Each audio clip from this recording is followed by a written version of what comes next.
Hey Basement Collective, thank you for watching another interview. We've had a fun weekend here down in the Niagara region. Actually today we're with Ash from the Co-op, or Gorilla Miniature Madness, eh? Gorilla Miniature Games and the Tabletop Tabletop Miniature Co-op. We've had a great weekend. This is Saturday. We were a mini war game. We're here now. We got to meet Owen. We got to meet Ash. Well, we've met Ash before, but we got to play again. Urban played a game of Age of Sigmar. Yep. And I played a game of 40k. Age of Sigmar is going to be up probably before this video is up, to be honest. And 40k battle report will get posted whenever a 40k battle report gets posted. Yeah, probably sometime in August.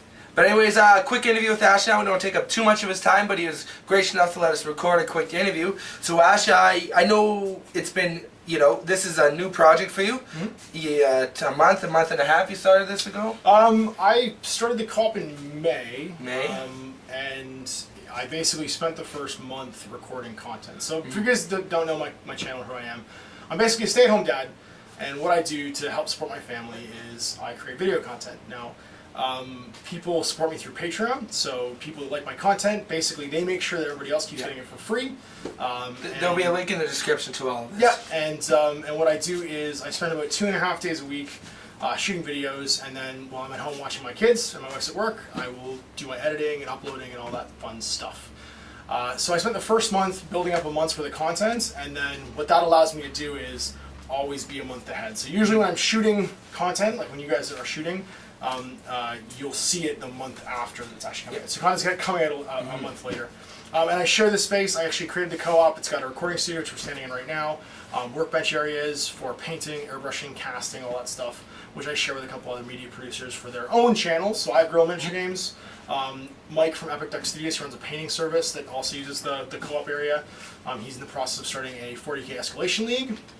Owen from Game with the Cooler does tons of stuff for Mordheim, Infinity, Warhammer Fantasy Battle, War Machine. He's also got part of the co-op bench space. He uses it to do some painting and collect models. And then everybody has access to booking the studio space they can do recording. It's awesome. Now, primarily with our channel, we got a lot of 40k, as you guys know this. And we're starting some Age of Sigmar now. Ash and Owen, now Ash covers every single game known to man.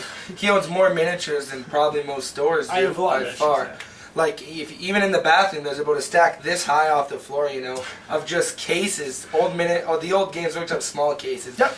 Guys, got a ridiculous amount of miniatures, so he covers everything. Well, tell us what you cover. What do you cover mostly? Well, you can't say everything. 5 days a week. Well, I changed it up. So 5 days a week I do content. Monday is always Warhammer themed stuff, so Warhammer 8th Edition and also Warhammer Age of Sigmar. Tuesdays is my Out of the Basement series, so it's on indie games and lesser played games. So right now I'm doing a series, which you guys will see next week or the week after, or maybe even this week, on a game called This Is Not a Test, which is a warband style Fallout game.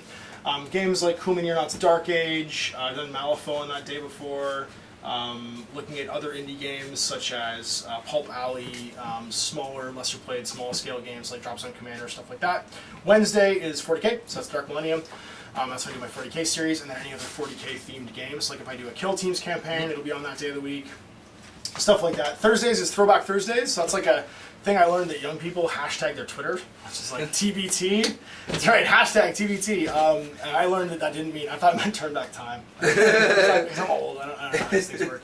But I had the idea that there's all these great out of production miniature games, like Mordheim, Necromunda, Battlefleet Gothic, any kind of older stuff that's no longer in production. That's the day of the week that we do that. And people have actually been, I think that may be the most loved day of the week in my channel. It's nice to see those videos. You don't see them anywhere else. Well, that's it. And people really enjoy coming in and playing them too. So I think there's more people playing Mordheim in the Niagara region than there has been probably when Mordheim was out. So everyone's just excited to go do it. But I've done Gothic, I've done Blood Bowl, I've done Warhammer Necromunda. And then Fridays is Into the Streets, which is skirmish games that are fairly popular. So things like War Machine, Malifaux, Infinity. Right now, I think it's been War Machine and Infinity sharing that time slot. It's probably going to become Malifaux and Infinity sharing that time slot. Nice. For a little while at least, just because there's a lot more interest in those two games locally. And that's it. So all of those, it's funny, what I decided to do, I would have for kind of the mainstream games, like 40k Fantasy, Infinity, War Machine, there would be a stack day of the week that rotated. Yeah. And for the other lesser played games, I have a bucket day of the week that I just, whatever I feel like doing, whatever people want to come in and do with me, that goes into those days of the week. So he is based in St. Catharines, Ontario, Niagara region. There'll be a link to his channel below. and all that information. So if you ever want to come out, challenge him. He's always looking for people. Yep. Evenings and weekends most of the time. Yeah, so evenings and then Friday, Saturday, Sunday is usually my days that my wife's not in her clinic and I can come and film games. So just drop me a line. Literally any game you have that's a miniature game, he's out for playing. Maybe even board games. Who knows? Yes, absolutely. We do board games and stuff sometimes too. So yeah, if you just message me either at my email, which is grillminiaturegames@gmail.com, or you go to my Facebook page, which is facebook.com/outofthebasement you can just hit that link and send me a message and we'll set it up. Just a couple more quick questions here, Ash. Okay, so Ash worked at Mini Wargaming. Yep. He now then opened this, and it's not a cheap thing to start. And give us an experience. What were your thoughts through the whole process? Tell us what happened. You probably wouldn't ask this. I listened to a couple podcasts. I didn't really intend to do the co-op. What happened was I thought, hey, I'm going to start staying home looking after my kids. It'd be cool to keep making videos like I was doing at Mini Wargaming. So I put together a crowdfunding campaign through Indiegogo. The idea was basically just to be able to keep working with professional level equipment. So it was just to fund about $2,500. So not this camera. So no, it was not this camera that could suck radium or something. Like you said. Looks like a Geiger counter. So yeah, the plan was that, and then in like 7 hours, I suddenly had like $8,000. Yeah. And people were just messaging me all the time, being like, well, what are you going to do? So I had to have this like bowel clenching sort of 24 hours of, well, I don't know what I'm going to do. And I came up with this. So when I was in college and university, I went to OCAD in Toronto.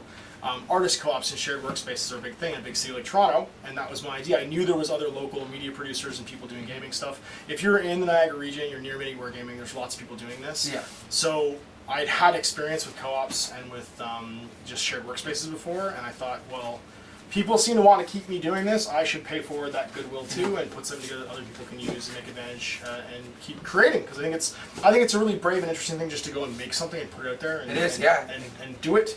And so I wanted people to be able to do that too. So that's what I did. Especially when you get the backing and the community support. It's great, and earning some money to support a family out of it is spinning strong to gold. I can be a stay-at-home dad and Yeah. help support my family, pay our rent, pay our bills, keep my kids in like cereal and diapers and all that. And cereal. Yeah. Okay, so Ash, one last question there. Yep. And I ask this to everybody I record. People are maybe not interested in, there's not a lot of people who can make a living off of doing wargaming.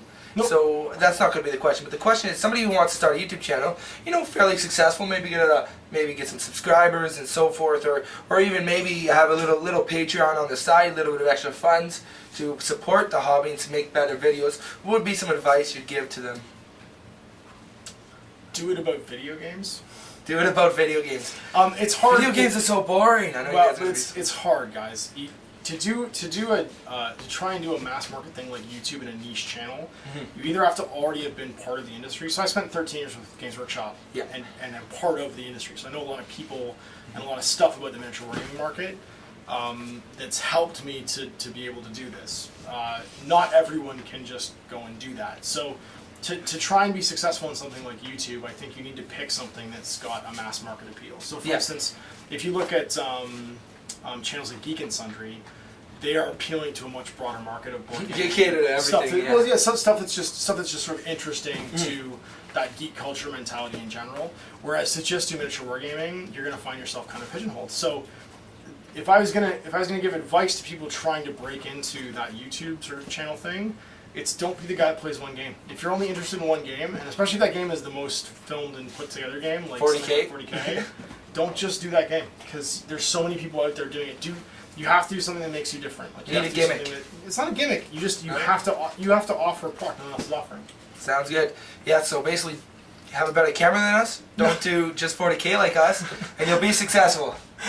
No, that's not what I said. No, I know. Well, I'm joking. We're not trying to be successful, make money. We're doing it as a hobby. Right. We can take some people along the way for us. That's cool. Go to Adepticon, have some games planned with fans or not fans, people on our YouTube channel, so forth like that. But anyways, thanks Ash for having us. Cool. It was a pleasure playing here. We'll do a little bit of a handshake there. Absolutely, man. Thanks for having me. Yeah, thank you for watching the Basement Collective interview. We got a couple more coming up. Not sure when. But definitely go check out Ash's Facebook channel, YouTube channel. Will be links below. Definitely get in contact with him. But thank you for watching and keep on wargaming.